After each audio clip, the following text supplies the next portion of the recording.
Daniele Hart, tudo bem contigo? Bom dia.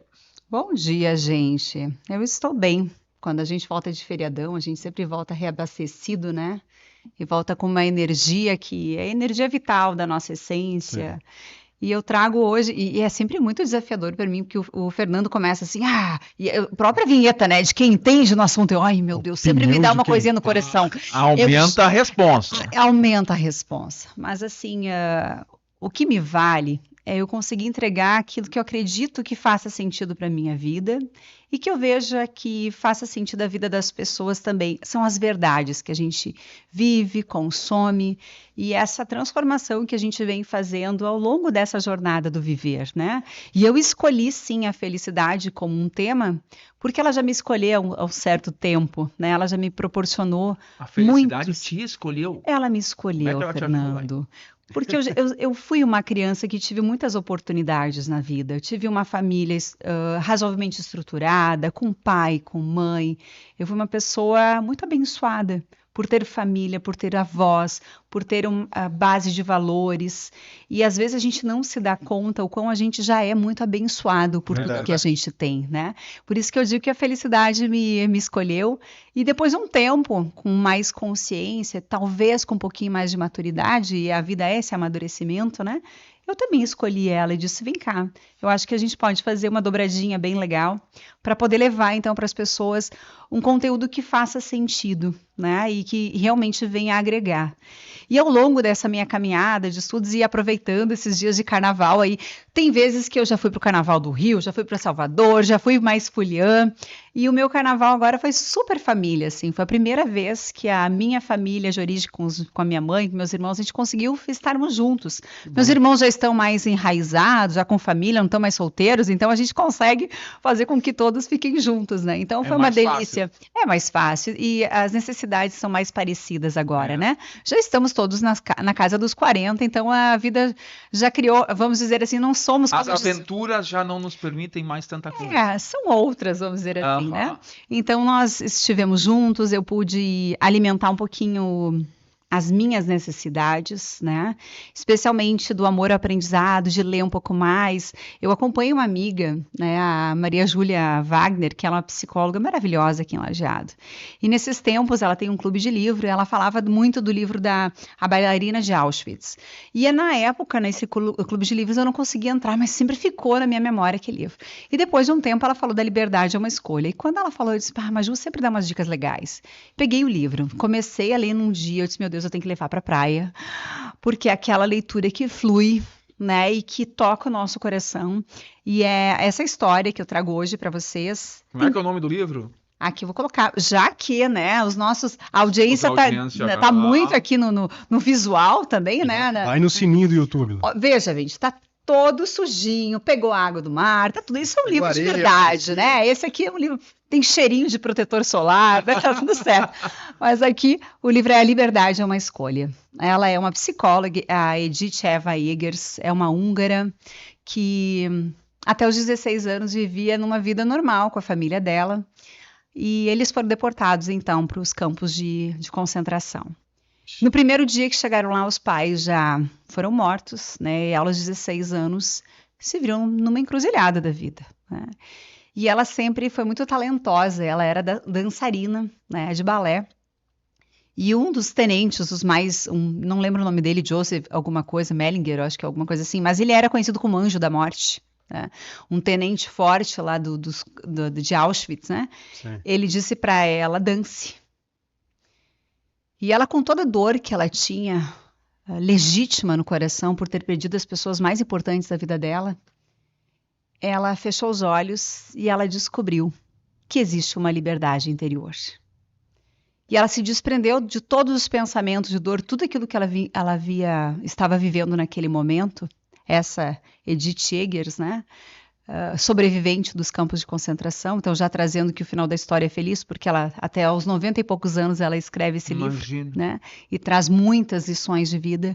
E naquele momento, então, ela optou por dançar, porque, aliás, ela não tinha outra escolha. Mas a escolha dela estava dentro da cabeça, na imaginação. E ela se imaginou numa ópera em Budapeste. Então ela imaginou uma música clássica fantástica e ela dançou. Ela nem sabe como ela dançou, mas ela sabe que ela performou e ela foi aplaudida e ganhou um pão. E ela pegou aquele pão com uma vontade, porque enfim, né, tava dias sem comer, pegou aquele pão e logo subiu para um espaço. E teve a generosidade de compartilhar aquele pão com outras sobreviventes, com outras mulheres que ali estavam. E aí ela começou a criar a sua relação, né, com aquelas pessoas que viviam o mesmo que ela, as mesmas dores que ela. E nesse livro, né, então ela conta tudo que ela viveu, especialmente na bailarina de Auschwitz, é que ela conta toda a história dela. Nesse da Liberdade é uma Escolha, ela fala já da sua vida pregressa, do que ela fez da vida, ela se transformou numa psicóloga aos 40 anos de vida, bom, saiu dos campos de concentração sem nada, né? Imagina. Em todos os sentidos. Aliás, ela ressignifica muita coisa. E ela fala que toda dificuldade é uma grande oportunidade para a gente desenvolver os nossos recursos interiores. É óbvio que ninguém de nós escolheria viver histórias como essa, né? Ninguém de nós quer escolher o sofrimento, ninguém de nós quer escolher o luto, morte, o que seja. No entanto, ela traz lições práticas e muito inspiradoras para a nossa vida, porque ela mostra que dentro de nós a gente pode ter a liberdade ou a prisão. E quem faz isso são os nossos mais de 70 mil pensamentos diários que nós temos. 70 mil pensamentos? 70 mil. Tu pensa 70 mil coisas por dia, Rodrigo Martini. Veja bem, gente. E já dizia, a gente já tratou desse assunto aqui, Aristóteles já disse que a gente é o que a gente pensa, aquilo que a gente repetidamente faz. Sim, e o que mais nós fizemos no mundo se não pensar? Nós pensamos muito. Ela teve a oportunidade de aprender a viver com seus recursos internos. Num dado momento, ela diz que ela transformou, podemos dizer assim, a raiva que ela sentia, muita raiva, ódio, em compaixão. Porque ela olhava aqueles soldados vestidos com aquelas vestes, né, e pensava, mas eu posso escolher não ser soldada. Eles não podem. Eles, apesar de muitos deles não concordavam com tudo aquilo que eles faziam. A gente sabe dessas histórias. Sim. Mas eles faziam por lealdade e porque eles tinham que fazer. E ela pensou, poxa, que pena desses homens. Mas eu posso escolher ter a vida que eu quero. E ela, todos os dias, ela escolheu pela sobrevivência. Todos os dias. Mas ela disse que, por muitos momentos, ela conseguiu, apesar de viver em espaços horríveis, com muita dor, muita tristeza, muita fome, muito tudo, frio, né? Ela conseguia entrar no seu interior e lembrar de coisas incríveis que viveu na vida. E ainda, quando ela foi para o campo de concentração, gente, ela era apaixonada por um garoto. E já teve essa ruptura, né? De ela sair 16 aninhos, né? No auge das nossas paixões. Imagine vocês aí em casa. Acreditado. Quando a gente tem 16, ou quem não tem ainda 16, vai passar por isso. Chega nos 16. Vai passar. Nele. Naquele momento lindo da vida, que tudo é paixão, tudo é sonho, e romance. Isso ter, né, romance, isso ter sido rompido, né? Mas a Edith é uma mulher muito sábia, porque ela conseguiu transformar isso que ela viveu na vida. Claro que ela buscou a psicologia também para ressignificar isso. A gente também tem que lembrar que quando a gente está vivendo momentos muito difíceis na vida e presos aos nossos pensamentos, gente, se vocês dormem com o pensamento e acordam com o mesmo pensamento, a gente tem que fazer uma avaliação. Tem algo errado. Não é natural a gente ficar sempre vivendo com os mesmos. Aliás, pode ser natural, mas não é saudável. Então, assim, a gente precisa aprender a escolher. Adulto saudável escolhe e entende que a consequência é das nossas escolhas. Um adulto não saudável, ele culpa o mundo, culpam as coisas, não, porque agora a gente vai começar a trabalhar porque antes não dava, porque as pessoas estavam de férias, porque agora que começa depois do carnaval é possível trabalhar. A gente sabe que não. Eu conversava há pouco com uma colega de vocês aqui nos bastidores, ela dizendo que delícia eu poder pensar nesse período, eu poder fazer planejamento, eu me organizar, eu não ser demandada pelo mundo em janeiro e fevereiro.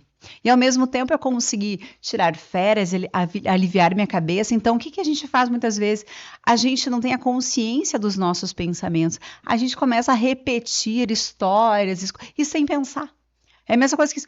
Não, agora eu vou começar a trabalhar. É no automático. E que bênção A gente poder ter momentos de parada e que a gente, sim, pode levar os nossos pensamentos a outros patamares. A leitura é um exemplo. Se eu não consigo acalmar meus pensamentos, eu vou ler, eu vou ver uma história, um livro, eu vou me inspirar com uma pessoa, com um amigo para conversar. Então, a gente escolhe os nossos pensamentos. Aliás, deixa eu aproveitar, fazer um ponto aqui com relação ao livro. E que bacana, tu traz quase toda semana, já observamos, né, Rodrigo Martini? A Dani toda semana traz um livro impresso. Isso também é escolha. A gente está no modo automático, e a grande massa está no modo automático da tela. E aí proibiram o celular na escola agora, e estão vindo estudos científicos um atrás do outro mostrando os malefícios. Tem benefícios, obviamente, não sejamos hipócritas, mas os malefícios do excesso de telas, do excesso de rede social. E o que ocorre? Escolher ler um livro também é conversar consigo mesmo e ter a empatia de entender o que uma pessoa dessas passou. Agora, como é que tu vai ver isso aqui, olhando o Instagram do outro? Não tem como tu entender uma história, tu não vai ver no Instagram a história da Edith. Sem profundidade nenhuma. Isso é escolha. É escolha. E às vezes sim, gente, nem todo mundo tem ainda o hábito de leitura e a gente não nasce com o hábito implantado num chip. Ele começa doendo. Lá em casa a gente tem um exemplo, os nossos filhos não gostam de ler. E a gente está lá conversando, porque eles são resultado de uma geração tem que mostrar teste. É tudo rápido. Por exemplo, agora nas férias, eu disse ainda para o meu marido que eu fiquei muito feliz por ter a autoridade de definir o tempo de tela das crianças. Porque eles dizem assim, posso fazer um jogo? Acordava e dizia, posso jogar? Eu estava com meu sobrinho junto. E eu dizia, café? Mas eu ainda quero pensar, porque eu não tenho essa convicção. Porque assim, nós temos muito tempo pela frente, nós precisamos distribuir. Há momento de brincar, há momento de parar, de ir para o mar, para fazer um monte de coisa legal, para fazer as obrigações, fazer a leitura. Então, há tempo para tudo. E eu adorei essa posição, porque eu pensei, nossa, eu ainda tenho poder sobre os meus filhos. Poder entre aspas, assim, né? E a responsabilidade de educar. Mas é a responsabilidade. E eles chegavam para mim e perguntavam, dá agora? Eu disse, tô ainda pensando. Não dá para pensar mais rápido? Não dá para pensar mais rápido. Ou seja, a gente tem que dar o tempo, não entregar tudo muito rápido. Deixa eles com gostinho de querer depois. Porque daí o livro é o gostinho de depois, porque ele não te dá prazer imediatamente. Tu tem que começar. Entender. Aí tu não entendeu, tu tem que voltar, tu reler, e vai indo, e vai indo. Então a nossa geração, a galera dos anos 70, 80, teve ainda oportunidade, e a anterior, obviamente, teve a oportunidade de ir conquistando as coisas aos poucos, né? Não era nem uma questão de escolha nossa, era o que nós tínhamos. Hoje não, hoje é tudo muito rápido. Muito líquido. Então, essa liquidez realmente da modernidade, do Bauman aí, né? Que nos mostra que os nossos filhos são reflexo disso. Sim. Então, a gente tem que desacelerar e tem que realmente ler a história devagarinho e folhear o livro. Tem gente que usa no Kindle, tudo certo, não estou dizendo que não pode, tem telas que são mais adequadas, mas eu sempre acho que é a questão do hábito. Entrar para cá, eu uso isso aqui para algumas necessidades, coloquei o tempo, alguns já saíram do Instagram, né, já saíram das redes sociais, eu acho que é fantástico a gente ter essa coragem. Isso vai aumentar em gênero, número e grau, sair de rede social, desacelerar, sabe por quê? Porque as pessoas estão adoecendo. Estão ficando doentes e não estão se dando de conta, estão levando uma geração junto. Com certeza. Este é o compromisso, a obrigação nossa de perceber. A gente não está conseguindo ter consciência para escolher.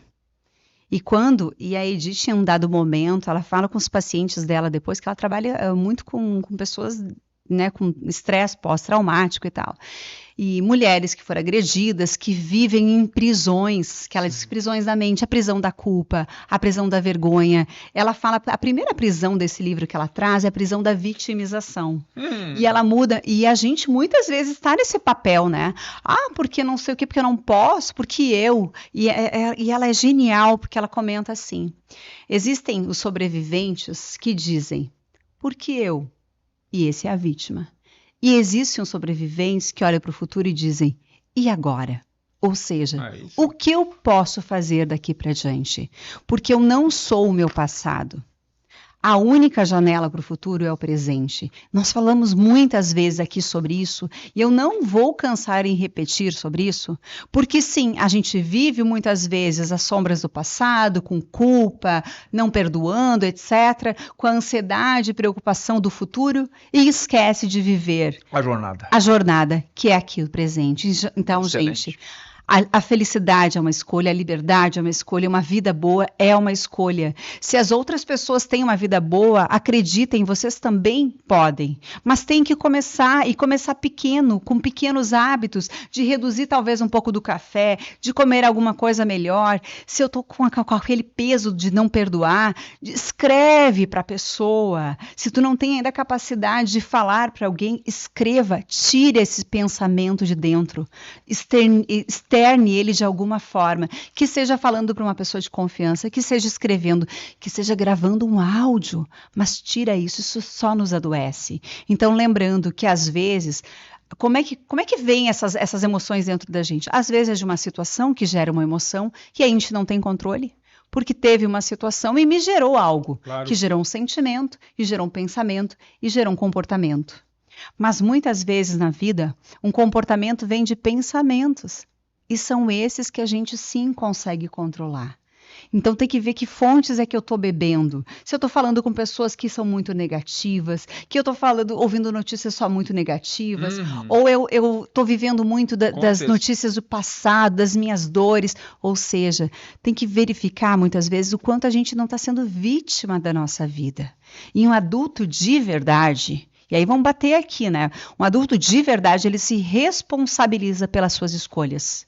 E ele não vai culpar o mundo pelas coisas não darem certo. Sim, Márcio, eu não fiz os meus projetos ainda. Gente, tá na hora, tá? E eu nem vou... E não culpa ninguém. Isso aí, vamos nos responsabilizar por tudo aquilo que somos e que ainda podemos ser. E nós somos todos, gente. Eu vim, quando vocês me perguntaram como é que tu veio, gente, eu vim cheia de amor. Porque eu me reabasteci de amor. Agora a minha vida é perfeita? Não, longe. É natural não que existe. não. E se eu falo em felicidade, eu tenho momentos difíceis? Vários. Mas eu não estou dizendo que é mais ou menos que ninguém. Eu só sei viver a vida que eu tenho, do jeito que ela é, com os recursos internos que eu desenvolvi até agora, com a resiliência, com paciência, com tolerância, e às vezes não, às vezes com reação. Mas esse com raiva. Com raiva. Mas e a Edith fala uma coisa muito linda, a gente só cura aquilo que a gente sente. Olha a frase, gente. A gente só cura o que sentimos. Se nós não temos consciência que estamos com raiva, a gente não vai curar a raiva. Se a gente não tem consciência que a gente está com medo, a gente não vai conseguir resolver essas questões de medo. Perfeito. Minha gente, então, Ótimo. assim, uma ótima semana para vocês. Muita energia para começar começar a semana, né? Porque ela efetivamente começa hoje, né? É verdade. Um abraço, Ótimo, gente. Dani. Parabéns. Liberdade é uma escolha. Uma escolha. E a felicidade também, né? Claro. É uma sugestão do livro da nossa Daniele Hart hoje. Pausa, na sequência voltamos com o Frente e Verso.